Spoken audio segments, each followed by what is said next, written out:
Itinérance, une série de podcasts de Clara Lacombe et Léa Kepoinou.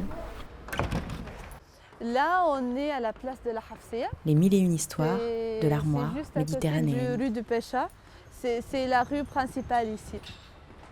C'est près de tous les artisans que je travaille avec. Là, je travaille dans l'exportation de l'artisanat. Donc, dans cet endroit, je suis tout près de tous les artisans. Et là, c'est un accès facile à des rues principaux. C'est bien pour moi. Du coup, on va prendre à la limite le chemin que tu fais souvent pour aller voir les artisans, oui.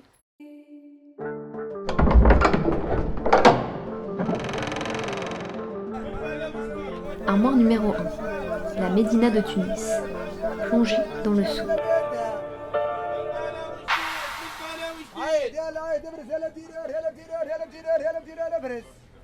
Les étals rivalisent avec les lois de la pesanteur et les couleurs donnent envie de toucher à tout.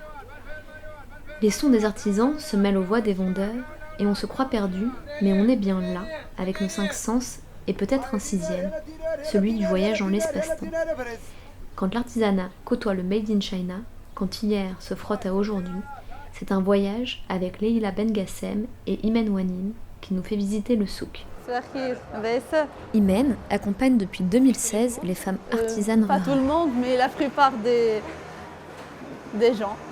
J'essaie de connaître tout le monde et surtout les artisans pour voir leur savoir-faire, pour voir ce qu'ils peuvent faire, ce qu'ils peuvent donner en plus à l'artisanat tunisien ou aux traditions. La Médina, elle a plein de portes. Chaque porte, elle décrit une chose. Là, après cette porte, tu trouves le souk des femmes. Souk Nse, on l'appelle en arabe. C'est le souk des femmes. Ici, ils vendent tous les articles des femmes. Avant, la femme, elle n'achète pas ses vêtements toute seule. C'est l'homme qui achète ses vêtements. Il y a toutes les tailles. Il y a des vêtements qui sont standards pour toutes les femmes, les vêtements traditionnels. Et si il vient, il décrit sa femme, il lui donne tous ses vêtements sans la voir. Oui. Tu peux décrire les souks par le son, par l'odeur.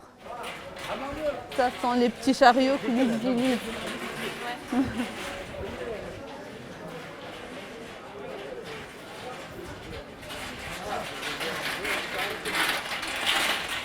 Là, on est arrivé à Souk el-Balgha. Ce sont les babouches ou les chaussures traditionnelles de la Tunisie.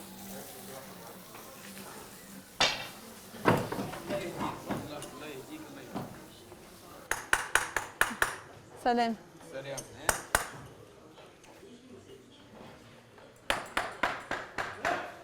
C'est pas le même comme le cuivre. C'est en tac, tac, tac, tac. C'est pour coller les chaussures. Avant, c'était tous des ateliers. Là, la plupart sont des ateliers et des boutiques. Il y avait avant des tisseurs de coton et de la laine, mais il n'y a plus. Ça a été remplacé par d'autres commerçants. Ça, on l'a fait Souk Erba, elle est devenue café.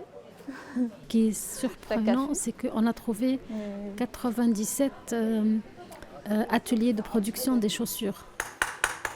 Des bottiers. Salam. Ce nombre est en train d'augmenter.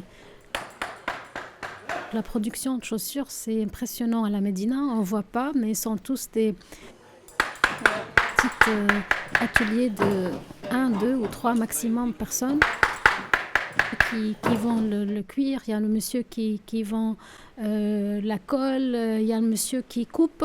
L'autre monsieur qui fait que le collage. Et il y a un monsieur qui vend. Toi, des fois, tu achètes des vêtements directement Oui, dans les mariages.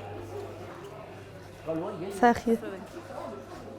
On met, dans les habitudes, on met nos vêtements traditionnels dans les mariages.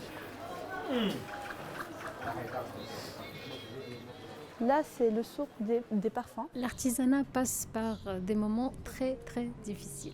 beaucoup de matières premières est importée. Avant, c'était tous des vendeurs des parfums. C'est sur des senteurs. Depuis la Révolution, il y a eu une énorme chute de notre dinar. Les artisans ont une difficulté d'acheter de la matière première pour continuer à produire. Et juste à gauche, on va trouver Souk Chachia, c'est Chawashi. C'est où il y a les chapeaux traditionnels tunisiens. Jusqu'à aujourd'hui, les chachis comportent au Mali, au Libye, au Niger, ça vient d'ici. Les chachis sont des chapeaux, généralement en laine. Mais avant, il y avait 2 couleurs seulement, le noir et le rouge. Et là, il y a, pour mettre la touche moderne, on a toutes les couleurs. Les artisans de Chachia, ils ont un problème à préserver, à continuer.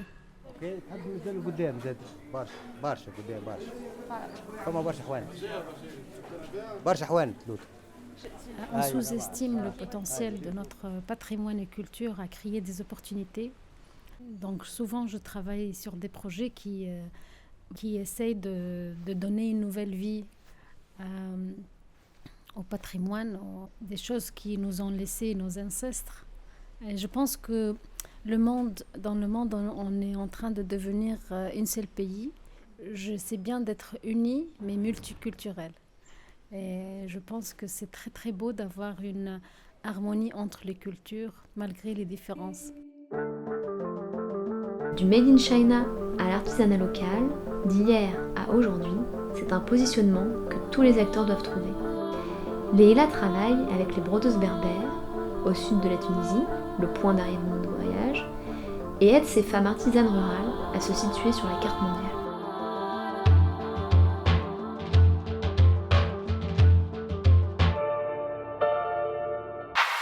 Prochain épisode, on entre dans le palais d'un artisan parfumeur comme on plonge dans l'histoire des femmes.